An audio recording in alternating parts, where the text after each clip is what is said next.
The Diary of Thoughts, Part 13. Judgments, Patterns and Standards, written by c.Pacheco. Man created patterns and standards. Those two elements originate judgments. Judgments can be practiced at multiple levels, from legal to private to professional, according to those same patterns and standards. Law itself is nothing but a pack of standardized legal behaviors or actions that create the notion and structure about legal systems. The application of those legal systems originates judgments. Judgments aren't necessarily correct. Legal systems can commit errors of judgment. At a professional level, people can also commit errors of evaluation due to a bad judgment. Legal judgments are made according to citizens in power, mostly to defend their interests than to represent justice. Justice is another word, and it has another meaning. Due to the appliance of the law, controversial results are coming from legal judgments that lead to injustice. It's easy to prosecute poor people to the point of taking their furniture and trying to take their dignity because they lost their jobs, couldn't sustain their families any longer and pay their fundamental needs. It's difficult to convict rich and powerful people who use legal systems, even subsidies the approval of certain laws to manipulate society in general. Judgments are relative as we continuously assist to financial scandals that involve corruption from the head states in power. Society also makes judgments about all these situations and mostly about the controversial appliance of law. Society is constantly analyzing the judgments of legal systems. In fact, those legal systems should be nothing but the expression of the common and usual judgments existing within that same society. Laws and judgments are made by people, by society. A necessity makes judgments, either in legal terms to create a rule of behavior, or as a simple result of people's minds and according to with their personal patterns and standards of living in their different backgrounds, as formation, education and other elements related to each one of us. It's always easier to judge, but it's harder to act and behave according to other people's judgments. That's why life in society is very tough to handle, starting with the fact that people have an extreme difficulty to relate, but an incredibly easy way to judge. We are constantly paying for our mistakes, our actions, and our attitudes, even for the thoughts that are common to all of us. We are not perfect. The price to pay is due to the consequences or final result of all those elements that make part of us. As perfection doesn't exist, there will always be people who try to reach this pattern without being able to find it. Maybe it's God's way to motivate people to evolve. But at the same time, those who continually try to reach a non-existing perfection will always ask too much of themselves and automatically from others around them.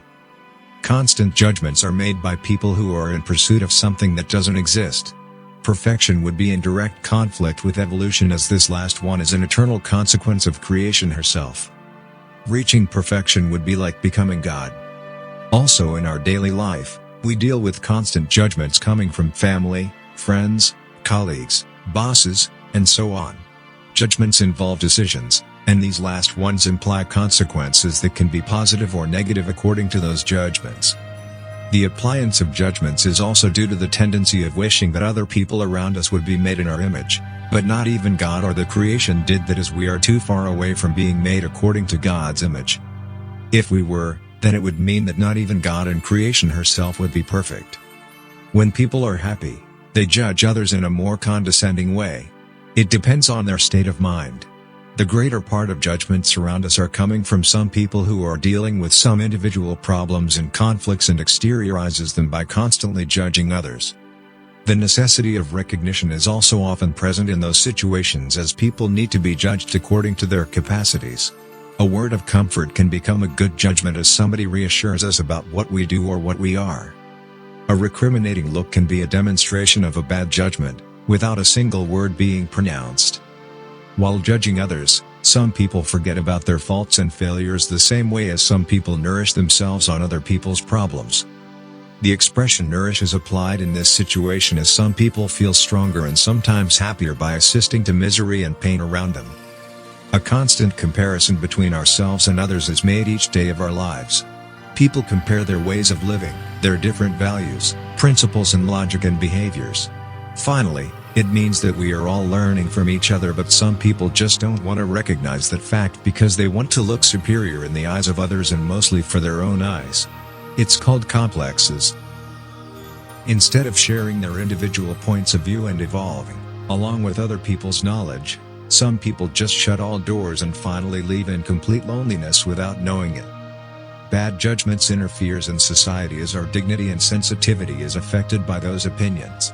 People change their behaviors for good or bad while acting under judgments. Bad judgments are also generated by the lack of acceptance towards other people's cycles of life, or biorhythms, as each has its own. Some people judge others for waking up at 11 a.m. forgetting that they're taking a nap after lunch. Also concerning health problems, people are the target of bad judgments, as their health problems are always more important than our own. Bad judgments are made about our professions, as they think their work is more important than ours. Actually, we do nothing or almost nothing, compared to the extreme effort that they put in their work. Social conflicts are generated by this ignorance, this kind of narcissistic judgment that at the same time manifests their insecurity and frustration. Patterns and standards of life originate conflicts and judgments depending on the importance or attribution of meanings to things and attitudes. A different formation and culture is related to different patterns and standards of living, their habits. What is important or fundamental to some people is meaningless to others. What is beautiful to our eyes may be just trivial or ugly to others, and this originates different judgments allied to personal opinions. These differences caused a necessary diversity within society and related cultures in globally restricted areas and domains. The problems originated by some judgments is because some people have the tendency to consider their world as the most perfect in logic, so their conceptions turn around a limited number of linear and static values and images. That narcissistic element can become an obstacle to evolution in society, mostly in relational terms, forgetting that understanding is the best logical and rational platform to evolve.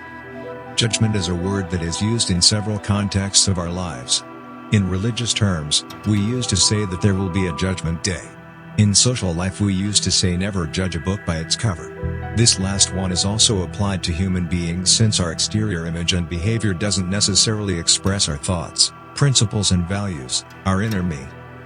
Judgments can be made accordingly with the concepts about truth or lies, as sometimes it's easier to live happily by a lie, than feeling miserable under the basis of truth. It all depends on the way we interpret and manage truth and lies.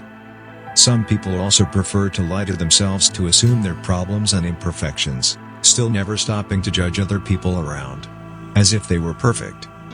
I had a friend that used to tell me that truth or lies matched the moment and context where both of them could be practiced, so I told him that his truth and lies strictly represented what he could do or say in every single moment of his existence. It meant that we are what we practice and not what we preach. Some people create their truth and lies. Depending on how each acts in real time, society can judge them knowing that there is a fundamental difference between both, truth and lies. If some people would know how to handle their knowledge and perceptions about life and their existence, life in society would be much easier than it is. Their judgments would be practiced under the influence of that same consciousness and knowledge that is generated by that self-learning. One thing is certain. We are living under judgments, if not here in this dimension, coming from above. The Diary of Thoughts, end of part 13. Written by c.pacheco. www.diaryofthoughts.com